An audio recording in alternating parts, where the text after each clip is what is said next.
Cidade. Painel com o professor Marco Aurélio. Professor Marco Aurélio Freire está conosco e já temos dados divulgados agora há pouco da nova pesquisa Genial Quest sobre aprovação e desaprovação do governo Lula. Vamos aqui. Quem aprova? 43%. Eram 40% na pesquisa no mês passado. Então cresceu 3% acima da margem de erro, que é de 2 pontos percentuais. Quem desaprova? 53%. Ainda é maior do que de quem aprova, mas esse número era de 57% no mês passado. Então a desaprovação caiu 4 pontos percentuais. Não sabe ou não respondeu, temos aqui uma pequena margem, né, que nem chegou a pontuar. A pesquisa tem 2 pontos percentuais para mais ou para menos, o nível de confiança é de 95%, foram entrevistadas 2.004 pessoas com 16 anos ou mais em todo o Brasil entre os dias 10 e 14 de julho. Professor Marco Aurélio Freire, os especialistas indicam aqui, o tarifaço ajudou o presidente Lula a crescer. E a pesquisa diz que 72% dos entrevistados acham que o Trump está errado e 79% acreditam que o tarifaço vai impactar a vida deles. É isso mesmo que explica essa melhora, professor? O patriotismo levantou Lula, foi... Professor. Bom dia, professor. Bom dia, Vitor. Bom dia, Renata. Bom dia aos ouvintes do Manhã Cidade.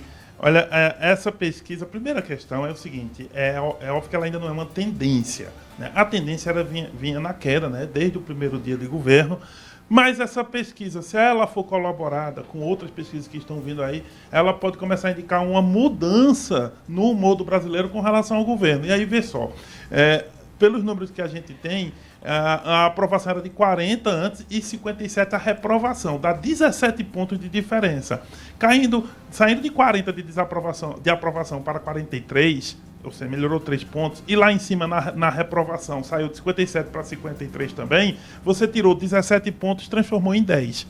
Ou seja, é uma recuperação na soma de 7 pontos aí a favor do governo. Então ele diminuiu aí a desvantagem que ele tinha de pessoas que realmente ainda desaprovam o governo. Porém, 53 ainda é maioria. Então ainda há um humor no brasileiro, né, negativo ao governo federal como um todo, ao Lula como um todo.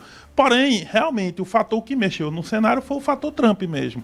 Em geral, ninguém gosta muito de estrangeiros que ficam dizendo como o povo de um país deve fazer ou deixar de fazer. E em todos os países que o Trump começou a fazer algo nesse sentido, ele atrapalhou o pessoal mais à direita. Isso ocorreu no Canadá, que a eleição era ganha para a direita. Acabou a esquerda vencendo, embora ela trocou de candidato. E no caso da Austrália também, a direita tinha chance de vencer e perdeu. Por causa disso também, isso é um fator que ocorre. Agora, isso é variável. A eleição no Brasil vai demorar em relação ao tempo, né? Temos mais de um ano ainda aí para a eleição. Então, é um fator que dá digamos assim, um fôlego ao governo, mas isso por si só não sustentará uma melhora contínua do Lula, não. Outros fatores internos vão ocorrer, inclusive a questão do IOF, que a gente está vendo aí que essa briga não acabou. Professor, o que a gente observa é mais uma pauta que toma conta e, assim, os nossos problemas continuam. Isso. Né? Desemprego, cesta básica alta, enfim, a economia, tá tudo aí, né? Tá tudo aí. O INSS, que o pessoal não recebeu dinheiro ainda. Impostos, né? Impostos. Tá tudo aí, mas aí veio essa discussão de Trump. Mas tem um contexto econômico nessa questão também, né? Se 79% acham que a vida vai piorar, é porque eles estão imaginando que essa decisão do Trump vai trazer um impacto econômico. O que está ruim vai ficar pior. Vai ficar ainda pior. E isso vai mudar o humor. Assim, que as nossas pautas que estavam, né, diminuindo a popularidade aí do governo Lula, elas continuam aí, são os nossos fantasmas diários. Mas aí se começa a focar numa que é muito sério, claro. Mas aí as pessoas, é a memória, né? As pessoas terminam esquecendo o que estava acontecendo e aí o Brasil versus Estados Unidos. E aí, numa situação dessa, naturalmente, a tendência é ficar mais próxima ao que a narrativa pró-Brasil. Mas é como a gente está vendo, os fantasmas diários continuam, os problemas vão precisar ser resolvidos e eles não foram resolvidos, né? A questão do IOF acho que mostra isso, sabe? Ontem tivemos uma reunião, uma audiência mesmo no STF, com representantes da AGU, com representantes da Procuradoria-Geral da República, do Congresso, ou seja, Senado e Câmara, e não chegará a lugar nenhum, não tem acordo. O governo manteve o seu posicionamento, que é que o decreto que o Lula fez de aumentar o IOF vale, o Congresso manteve o posicionamento de que tem que derrubar o aumento do IOF, resultado, não tem conciliação. O que é que ocorre na audiência quando não tem conciliação? Fica para o juiz resolver. Quem é o juiz nesse caso? Alexandre de Moraes. Então, Alexandre de Moraes ficou... Inclusive, ele marcou a audiência para evitar esse problema, para que as partes chegassem a uma conciliação e ele não precisasse necessariamente fazer uma definição ali. Não deu. Então, vai sair para o julgamento e aí Alexandre de Moraes vai decidir entre legislativo e executivo quem está certo, quem está errado. As posições são antagônicas, ou seja, contrárias, e só um dos dois lados vai ser certo. O judiciário não queria essa briga, acabou ficando com ela. Bom, nessa pauta que a Renata levantou há pouco, né, Brasil versus Estados Unidos, os americanos levantaram mais uma trincheira. Agora estamos sob investigação, professor? O que é uma investigação comercial, professor? Isso é interessante. Os americanos têm uma lei, que é a Lei de Comércio de 1974, com a seção 301. Basicamente é um artigo que permite com que eles façam investigações em qualquer país do mundo, né?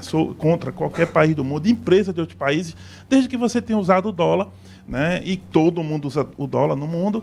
E, além do mais, eles alegam que se tiver alguma situação que atrapalhe o comércio americano, que seja injusta para os americanos, eles podem investigar.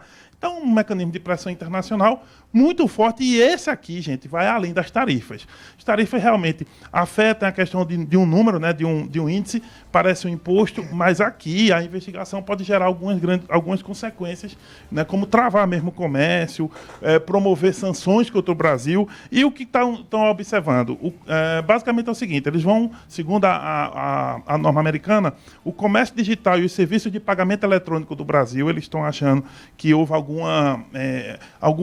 ato brasileiro que atrapalha os americanos. Tarifas injustas e preferenciais, eles alegam que nós fizemos essas tarifas.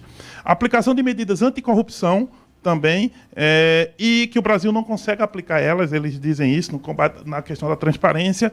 Proteção da propriedade intelectual, ou seja, direitos autorais, por exemplo, e a questão do etanol, né, que eles dizem que o Brasil também aplica um comércio injusto com relação ao etanol, né, que eles também têm lá. Resultado, esse conjunto, e desmatamento ilegal, né, como sempre essa questão da Amazônia.